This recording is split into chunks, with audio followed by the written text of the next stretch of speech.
The Harlem Renaissance, the movement some called the New Negro Movement, is usually said to have died in 1935 when a riot burned through 125th Street, but by then it had already been dead for 4 years. The writers had scattered, the patrons had vanished, the clubs were closing, and the money that had quietly funded most of it, money from the numbers racket, the policy game that bankrolled black artists from the inside, had been stolen by a white gangster from the Bronx. This is the story of how the Harlem Renaissance really ended. Not in the fire of 1935, but in a single year, 4 years earlier, when everything that held it up broke at once. That year was 1931, the year the New Negro Movement lost its economic foundation, its gathering spaces, and its patrons almost simultaneously. In the fall of 1927, A'Lelia Walker converted a floor of her townhouse at 108 West 136th Street in the Sugar Hill section of Harlem into a salon. She called it the Dark Tower, after a column County Cullen wrote for Opportunity magazine. The walls were painted gold. There was a sky-blue Victrola in the corner and a rose-colored piano near the windows. On the napkins, the name of the salon was embroidered in script.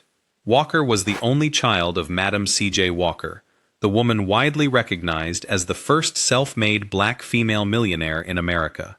The hair care empire her mother had built from nothing, a national distribution network, a manufacturing plant in Indianapolis, over 20,000 sales representatives, now belonged to her daughter, and A'Lelia Walker had decided what to do with the fortune.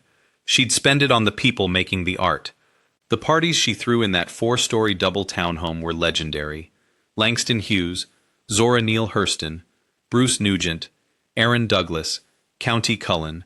They gathered alongside newspaper publishers, civil rights leaders, white patrons from downtown, and anyone else who could get through the door.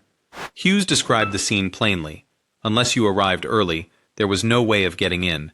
Entrance, lobby, steps, hallway, apartment, a milling crush of guests. A few blocks south, at 142nd Street and Lenox Avenue, the Cotton Club was running 3 shows a night. Duke Ellington and his orchestra had been the house band since 1927, and CBS was broadcasting the performances live on national radio. The club seated 700. It was owned by Oni Madden, an Irish gangster who'd purchased it from Jack Johnson, the first black heavyweight boxing champion, and renamed it. Madden had decorated it in what he called a plantation style. The audience was exclusively white. The performers were exclusively black. The contradiction was the business model. And then there was the money no one talked about. Casper Holstein had come to New York from St. Croix as a young man with almost nothing. He found work as a messenger on Wall Street, and the job gave him something more valuable than a salary. It gave him an idea. Holstein studied the daily clearinghouse totals published in the newspapers and devised a lottery system based on those numbers. The winning digits were truly random, impossible to fix, and the odds were 999 to 1. Just enough winners to keep hope circulating. By the mid-1920s, Holstein's numbers operation, what Harlem called the policy game, or the numbers racket, was generating enormous income. Some accounts put his daily earnings at $12,000. He used the money in ways that would have been familiar to any patron of the Renaissance, because that's what he was. Holstein funded the Opportunity magazine literary prizes, the annual awards organized by editor Charles S. Johnson that helped launch the careers of Hughes, Hurston, and Cullen. He donated $1,000 each year for those contests. He built dormitories at black colleges. He financed individual writers, poets, and artists. The New York Times called him Harlem's favorite hero. He wasn't alone. Stephanie St. Clair, a French-speaking immigrant from Martinique, ran her own numbers empire and employed hundreds of black men and women as runners and collectors. The numbers racket in Harlem was overwhelmingly black-owned, and the profits circulated within the community in ways that no white patron's check ever did. The money went to rent, to businesses, to churches, and through figures like Holstein, directly into the cultural life of the neighborhood. This was the ecosystem of the Harlem Renaissance at its peak. It wasn't sustained by one thing. It ran on a network of interlocking supports, the salons and private apartments where artists gathered, the clubs and stages where performers reached audiences, the magazines and publishing connections that brought black writing to print, the white patrons who wrote checks, and the underground economy that funded what the checks didn't reach. Writers like Hughes and Hurston had even pooled resources in 1926 to publish Fire, a literary magazine that crystallized the movement's radical ambitions in a single extraordinary issue. Each of these supports was more fragile than it appeared, and in 1931, nearly all of them broke at once.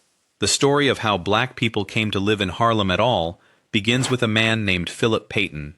In 1904, the year the subway reached Harlem, Peyton incorporated the Afro-American Realty Company.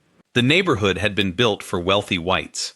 Brand new townhouses, modern apartments, but a real estate bust had left landlords with expensive, empty buildings. Peyton saw an opening. He began filling those buildings with black tenants who'd been shut out of decent housing elsewhere in the city. It worked. Within a few years, Peyton was managing dozens of properties, and the blocks around 133rd and 135th Streets between Lenox and Fifth Avenues became the nucleus of Black Harlem. The New York Times called it a real estate race war. Peyton called it business. But the model he built carried a defect that would take 20 years to fully reveal itself. Because segregation eliminated competition, landlords could charge whatever they wanted. Black tenants in 1920s, Harlem paid roughly 30% more per room than white working-class New Yorkers for comparable space. They had no leverage. If you were black in Manhattan, Harlem was where you lived. The price was the price. During the boom years, this was survivable. Jobs existed. Wages, while low, were steady enough. Families doubled up, took in boarders, and made it work. When the rent still couldn't be met, there were rent parties, gatherings held in private apartments where guests paid a small admission fee, a pianist played stride or blues, and the proceeds went to the landlord on the first of the month. Duke Ellington remembered rent parties as a fixture of Harlem life even before the Depression. The furniture would be cleared, colored bulbs screwed in, the piano moved to the front room. It was ingenious. It was also a symptom. Then the stock market crashed in October of 1929, and the arithmetic changed. Median family income in Harlem fell from $1,808 in 1929 to $1,019 in 1932. That's a 43.6% collapse in 3 years. But rents didn't fall with it. Migrants from the South continued arriving in Harlem throughout the Depression. The Great Migration didn't pause for an economic crisis, and the steady influx of new tenants kept demand for housing high, even as the ability to pay for it disintegrated. The phrase that captured the era was last hired, first fired. By 1932, black unemployment nationally had reached 50%.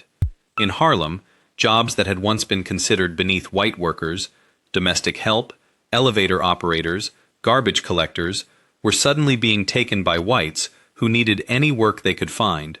In Atlanta, signs appeared reading, "No jobs for Negroes until every white man has a job." The sentiment wasn't confined to the South. What this meant for the Renaissance was straightforward. The community that had sustained a cultural movement could no longer sustain itself. Rent parties, which had been a colorful expression of communal resilience in the 20s, became a grim necessity in the 30s.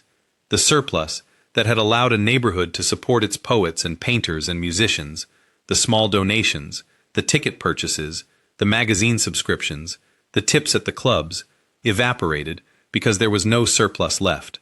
Every dollar went to keeping a roof overhead in a market designed to extract maximum rent from people with no alternatives. The artists felt this directly. They weren't for the most part wealthy. Hughes had lived on $150 a month from his patron. Hurston had relied on grants and fieldwork stipends. The younger writers coming up behind them, the ones who would have been discovered at the next Opportunity Awards dinner or noticed at the next Dark Tower gathering, faced a Harlem where the infrastructure for discovery no longer functioned. The housing trap that Philip Peyton had inadvertently helped construct in 1904 had become, by 1931, the mechanism through which the Depression would strangle Harlem's cultural life. Not because anyone planned it that way, because the economics had always been precarious, and now the margin was gone. The conventional history places the end of the Harlem Renaissance in 1935, with the riot. Some scholars push it back to 1929 and the crash itself. Both dates miss what actually happened. which is that the movement lost its essential infrastructure in 1931, not all at once, but in a sequence of losses that arrived within months of each other and left nothing standing. Start with Charlotte Osgood Mason. Mason was a wealthy white widow who lived on Park Avenue and insisted that the artist she supported call her godmother. She'd contributed more than $100,000 to Harlem Renaissance figures, the equivalent of well over $1 million today, and her list of beneficiaries read like a roster of the movement itself. Langston Hughes, Zora Neale Hurston, Elaine Locke, Aaron Douglas. She believed that black art contained a primitive spiritual energy that white civilization had lost, and she saw herself as the architect of a flaming pathway back to that energy. Her artists were the construction crew. The money came with conditions that went beyond patronage into something closer to ownership. Mason's contract stipulated that she held the work her artists produced in perpetuity. She paid Hughes $150 a month, but required him to write to her daily, to curtail his social life at her direction, and to submit nothing for publication without her approval. Hurston signed a similar agreement, no publishing without Mason's express permission. One of Mason's artists once wondered aloud whether she realized he'd been born in the Bronx and not the Sudan. By 1930, the relationships were fracturing. Hughes broke with Mason that year over her efforts to control his work. He later tried to reconcile. She refused. By 1932, Mason had banished both Hughes and Hurston from what she called her fold. The patronage didn't taper off gradually. It ended, and when it ended, the two most prominent literary voices of the Renaissance were left without income, without ownership of significant portions of their own work, and without the social network that Mason's drawing room had provided. This wasn't simply a financial loss. It exposed the structural dependency at the center of the movement. The most celebrated black writers in America had been producing work they didn't legally own, for an audience they accessed through a white woman's connections, funded by money that could be revoked at any time for any reason. The Depression didn't create this dependency, it revealed it. Then, on August 17, 1931, Alelia Walker died. She was at a friend's birthday party in Long Branch, New Jersey, when she suffered a cerebral hemorrhage. She was 46. The Walker Manufacturing Company had been hemorrhaging revenue since the crash. A national distribution network selling hair care products can't survive when its customers have no disposable income. And Alelia had already shuttered the Dark Tower in 1930.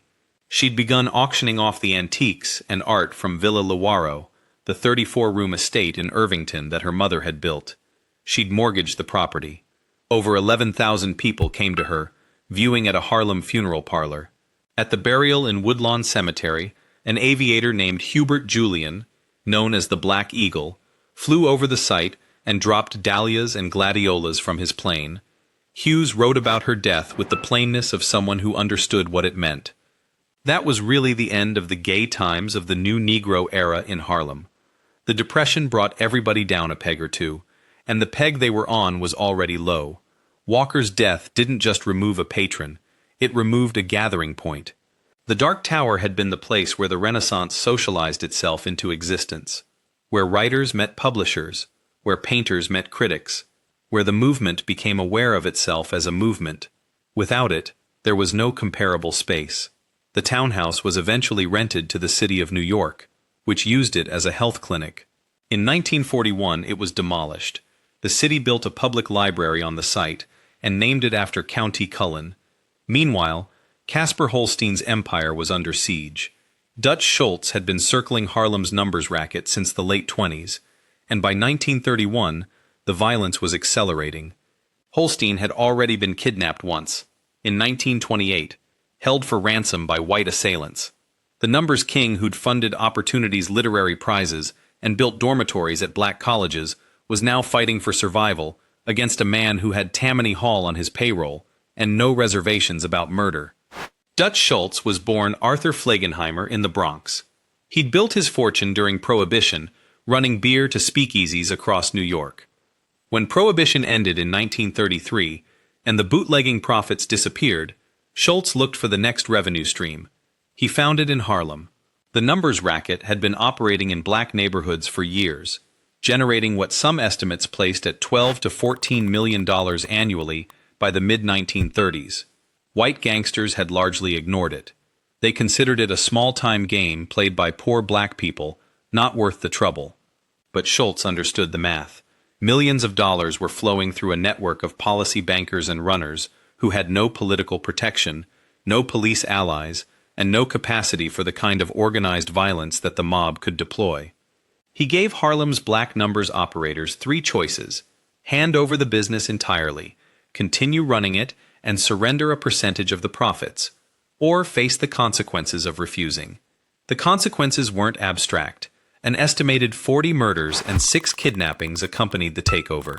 Schultz's enforcer, a black gunman named Bub Hewlett, was hired specifically to strong-arm the bankers and runners into compliance.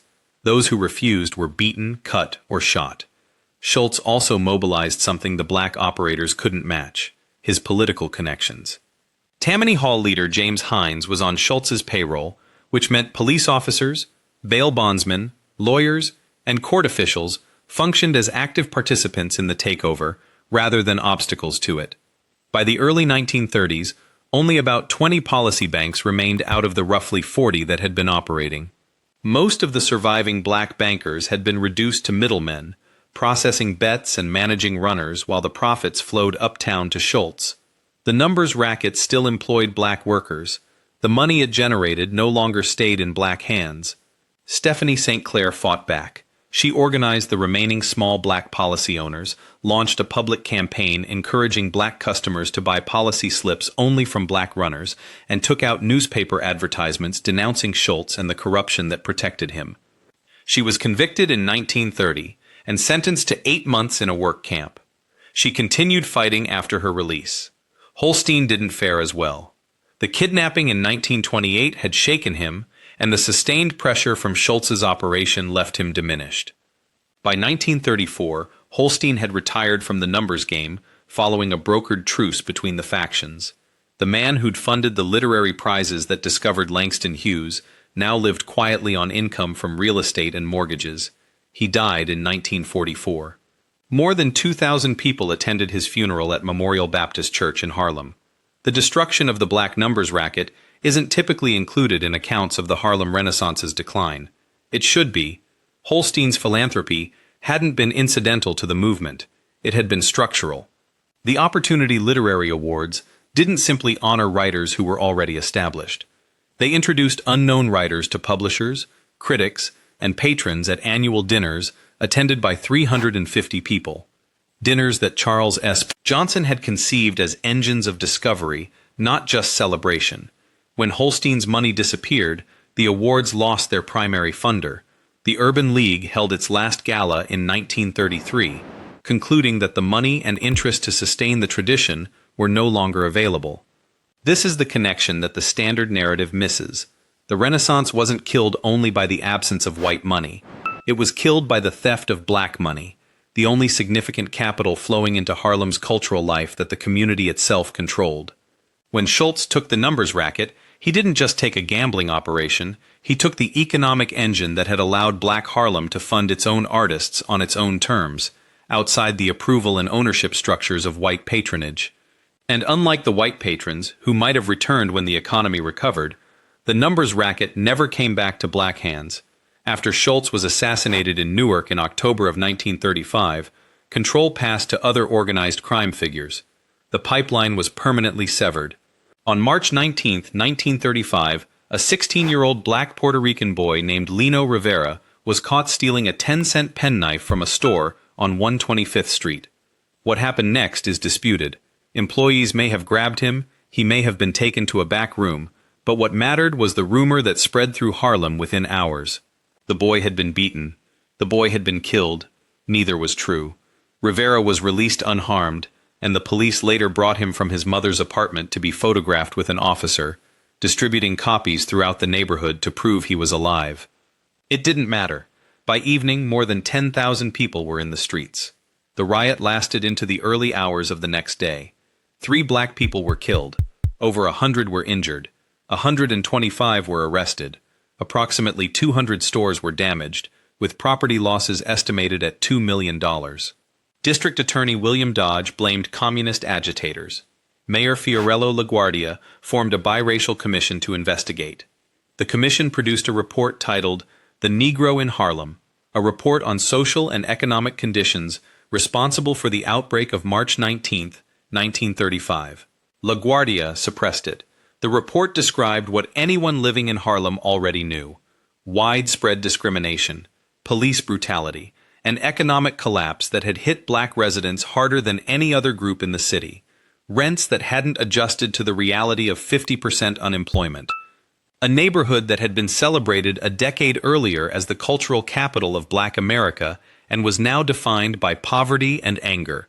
Historians who cite the riot as the end of the Harlem Renaissance are describing a funeral, not a death. By March of 1935, every pillar that had supported the movement was already gone. The Dark Tower had been demolished and turned into a health clinic.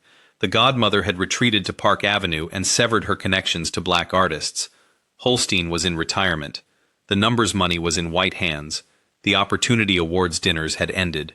Charles S. Johnson, the editor who'd organized the Civic Club dinner in 1924 that formally launched the literary Renaissance, alongside James Weldon Johnson, who'd been among the first to name and theorize the movement, had left the magazine in 1929. The crisis, under Du Bois, had seen its circulation decline from a peak of 100,000. Hughes was traveling, Hurston was doing fieldwork in the South, Claude McKay was abroad. The community of writers, artists, and intellectuals who'd constituted the movement had dispersed, not because they chose to, but because the city that had gathered them could no longer hold them. The Cotton Club closed its Harlem doors in February of 1936, less than a year after the riot. White customers had stopped coming uptown, and since white customers were the only customers the club admitted, the business collapsed. It reopened downtown, on Broadway and 48th Street, surrounded by Midtown theater competition and stripped of any connection to the neighborhood that had given it meaning. It closed permanently in 1940. The building at 142nd and Lenox was eventually razed. In its place, the city built the Savoy Houses, a public housing project. Arna Bontemps published God Sends Sunday in 1931. Some scholars consider it the last novel of the Harlem Renaissance. If they're right, then the literary movement and A'Lelia Walker died in the same year. The riot came 4 years later, after the damage was irreversible and the neighborhood had already become something else. Not the capital of a cultural revolution, but evidence of what happens when a community builds something extraordinary on ground it doesn't own.